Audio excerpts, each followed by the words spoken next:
When you lose someone, it's not something I think anybody can understand until they go through it.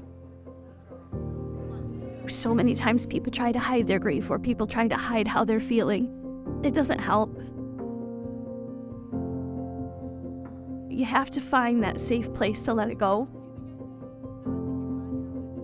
But just having that chance to just feel peace, or feel safe, or feel held, whatever it is that you as a person need.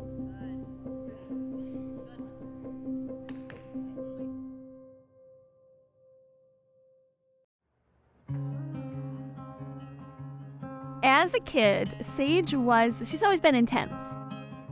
She just has always lived life out loud. She's always been a very determined individual from a very young age. My mom put me in gymnastics when I was younger, and she noticed that I had a lot of energy, so she wanted somewhere that I could put that energy.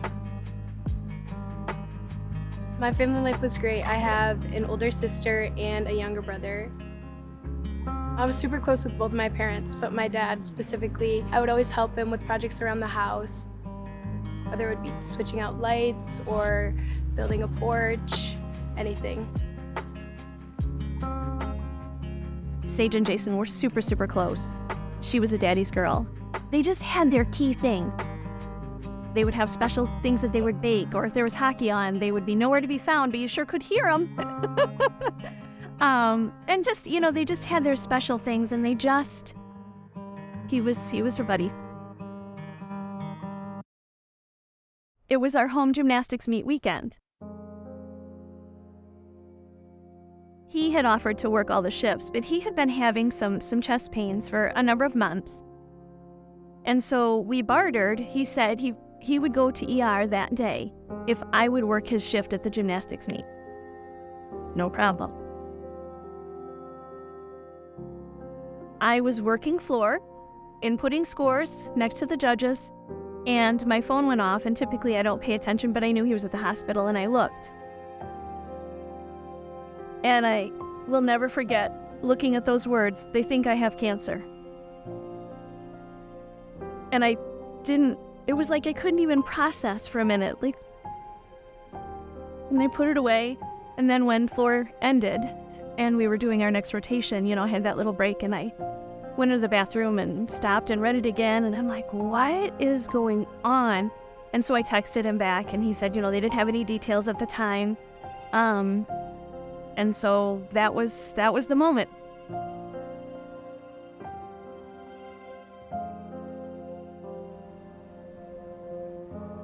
The day I first heard that my dad was sick, we were up in my parents' room. They had texted us earlier that day, and they said, "There's something we need to talk to you guys about." And so all of us were obviously worried because we knew he hadn't been feeling well. So after I got home from gymnastics one night, we all went up into my parents' room, and they told us that he had cancer. I was obviously devastated because we were best friends, but I knew that he could fight through it. He broke down that day when we sat them all down together in our bedroom, and just said, we got some things to talk about, and just put it out there, and we let him know Dad has cancer, let him know it's multiple myeloma, let him know that he had 1 to 3 years to live, and, also said, we don't know what this is going to look like. We don't know how treatments are going to go, but we know everything happens for a reason, and we know that God will carry us through it all.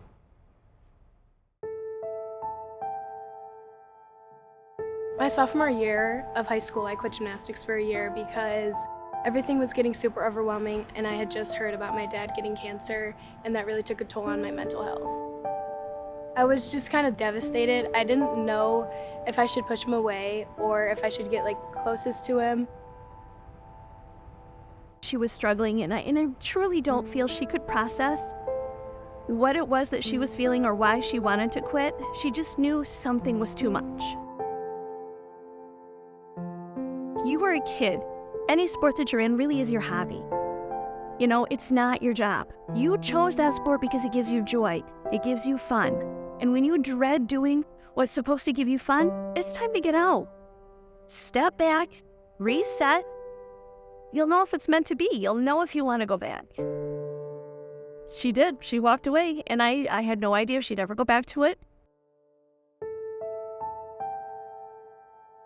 Sage is like Jason in that way. They're fighters.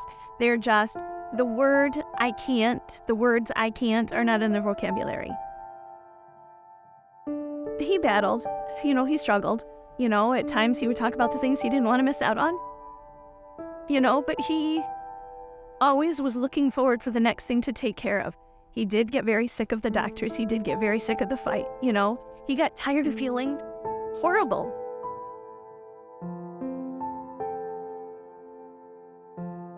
The third year especially, he just said, I'm tired. I'm tired of being sick. I'm tired of fighting.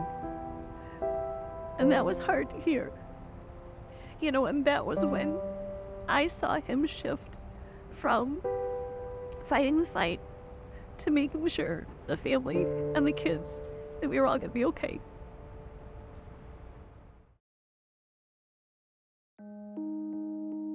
The day Jason passed away,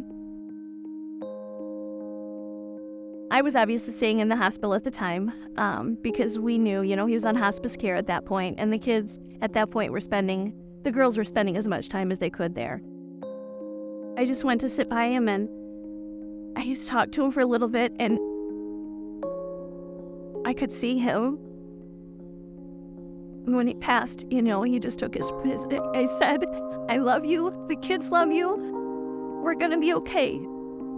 He took a big breath, and he was gone.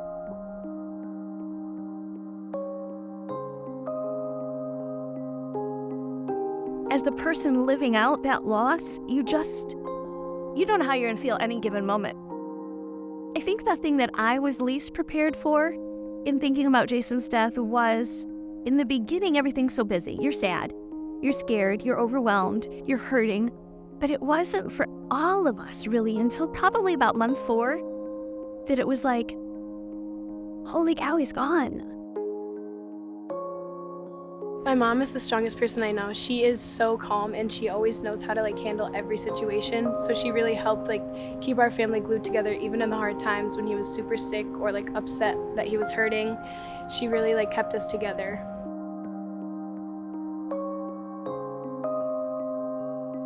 Knowing how to help my kids through that was really hard because they all needed different things.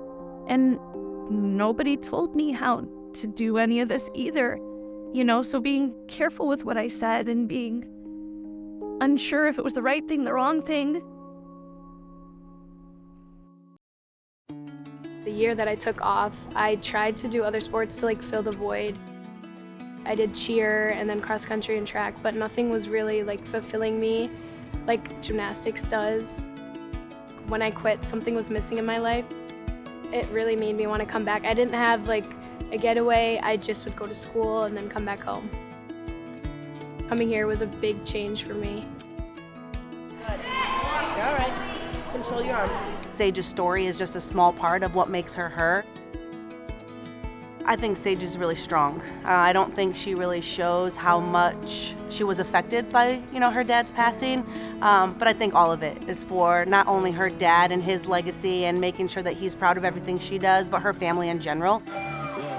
Sage Kellerman, a freshman from Croswell, Michigan. Hold on, because this is a massive vault. Beautiful jump. That's a stuck landing. That's her second stuck vault of the season, and she's just a freshman. Sage Kellerman, remember that name. She didn't bat an eye. I knew that it was tough for her, but she's been incredible throughout the whole thing. Just being able to be so light and just enjoying every moment. It's so cool to have somebody come in and to be able to be their authentic self as a freshman. He didn't say it a lot, but he was so proud of all 3 kids. And for him to be missing out on the woman that she's becoming and the athlete that she is sad. It's hard. He knew that she was destined for big things. Life is meant to be lived. I shouldn't stop my life because there's nothing that I can do to change it. I can't decide when he's tired. I can't decide when he's in pain. I can't decide when he takes his last breath. It's all out of my hands. My mom showed me how to let go of the control that I seeked and continue to live my life as he did his.